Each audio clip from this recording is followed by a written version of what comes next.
Imagine a city at the peak of its power, a sprawling metropolis that commands the known world. This is Rome, 44 BC, but beneath its magnificent surface, a deep rift is tearing the Republic apart. At the center of this storm is one man, Gaius Julius, fresh from his triumphant conquest of Gaul. Caesar is the hero of the people, a god among men. But in the hallowed halls of the Senate, whispers of fear and envy turn to conspiracy. They say he wants to be a king, a title that is anathema to the very idea of Rome. The senators, guardians of the old republic, see a tyrant in the making. They believe Rome's freedom is on a knife's edge, and they are willing to do anything to save it. The night before the Ides of March hangs heavy and ominous. A sense of dread permeates the city. In Caesar's home, his wife, Calpurnia, awakens in a cold sweat. She's had a terrifying nightmare. She saw a vision of Caesar's statue, not made of marble, but of flesh, bleeding profusely from countless wounds. And worse, she saw Roman citizens joyfully washing their hands in his blood. She clings to her husband, her heart pounding with a premonition she can't shake. The city itself seems to share her terror. Unnatural storms crackle in the sky without rain. Lions, which should be caged for the games, are seen roaming the city streets, and ghostly whispers echo through the empty forums. The soothsayer's chilling prophecy, once dismissed, now rings in Caesar's ears with new weight. Beware the Ides of March.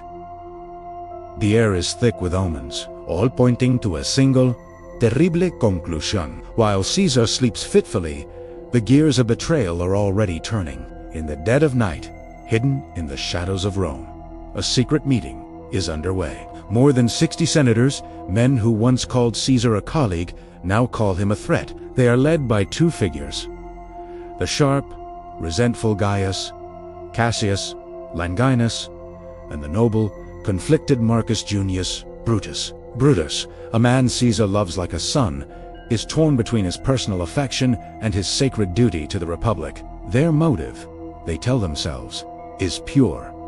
They are not murderers. They are liberators. They are acting to save the Republic from dictatorship. Under the flickering light of torches, their faces grim and determined. They seal their pact. They will strike tomorrow at the Theater of Pompey, where the Senate is to convene. Their daggers, hidden beneath their togas, will be their votes against tyranny. The plan is set. There is no turning back. The morning of March 15th dawns gray and foreboding. The strange events of the night have left Caesar unnerved. Calpurnia, desperate, throws herself at his feet, pleading with him not to go to the Senate. She recounts her nightmare, her voice trembling with fear. "Please," she begs, "stay home. For my sake. For Rome's sake." Caesar, a man not easily swayed by superstition, hesitates. The love for his wife and the weight of the omens almost convince him. But then, a key conspirator arrives. Decius Brutus, a man Caesar trusts, implicitly scoffs at the omens. He flatters Caesar, appealing to his pride. He tells him that the Senate is waiting, that they plan to offer him a crown today not of Rome, but of the provinces, a way to satisfy his ambition without breaking Roman law. To refuse would be an insult, a show of weakness. "Will you be the man ruled by a woman's dreams?" Decius asks, mockingly. The ploy works. Caesar's pride is stung. He cannot appear weak. He straightens his toga, kisses Calpurnia goodbye, and walks out the door, stepping directly into the trap so carefully laid for him. As Caesar enters the portico of the Theater of Pompey, the senators rise to greet him. The air is tense, electric. He takes his seat. The conspirators move in, a tightening circle of smiling assassins. They crowd around him, pretending to offer petitions, using the scrolls of paper to mask their true intent.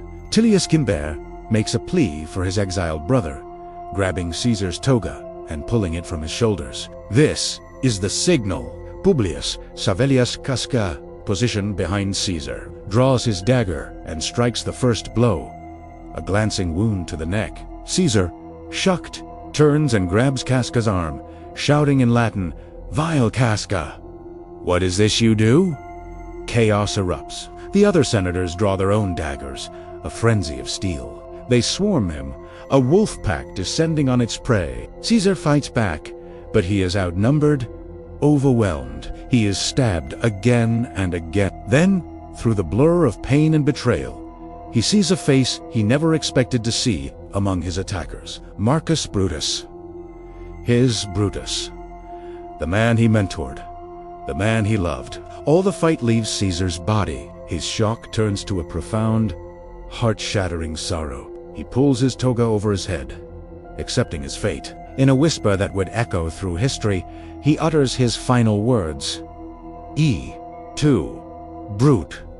You, too, Brutus. And then he falls, bleeding from 23 wounds at the foot of his rival Pompey's statue. Silence descends upon the bloody scene. Broken only by the panting of the assassins, they raise their blood-soaked daggers and shout, Sic semper tyrannus, thus always two tyrants. They believed the people would rush out to celebrate their newfound liberty, but they were wrong. As the news spreads, senators and citizens don't cheer, they flee in terror. The city plunges into a state of chaos and confusion. The conspirators' dream of a restored republic dies in the panicked streets. In the ensuing power vacuum, one man sees his opportunity. Mark Antony, Caesar's loyal friend and at Caesar's public funeral, Antony delivers a masterful speech. He starts by praising the conspirators as honorable men, but with masterful rhetoric. He lists Caesar's accomplishments, his love for the people, and reads from his will, which leaves a generous sum to every Roman citizen. He holds up Caesar's torn and bloodied toga, pointing to each hole and naming the man who made it. The crowd's sorrow turns to rage. A fire is ignited in the heart of Rome, a fire of vengeance that sweeps through the city, turning the people against the men who claim to be their leader. The civil war they sought to prevent has just begun. The assassination of Julius Caesar was not the salvation of the Republic. It was its death sentence. The conspirators, in their attempt to kill a perceived king, inadvertently paved the way for a real one. The brutal civil wars that followed tore what was left of the Republic to shreds. From the ashes of that conflict, one man would rise to claim ultimate power. Octavian, Caesar's grandnephew and adopted heir. He would hunt down and defeat every one of his great-uncle's killers. He would take the name Augustus and become Rome's first emperor, ushering in an era of unprecedented peace and stability known as the Pax Romana, but at the cost of the very liberty Brutus and the others had killed to protect. The Ides of March was a pivotal moment, a hinge upon which history turned. The conspirators succeeded in their immediate goal, but failed in their ultimate one. They killed the man, but in doing so, they gave birth to the emperor. The Roman Republic was dead. The Roman Empire had begun. Thank you so much for joining me on this journey back in time.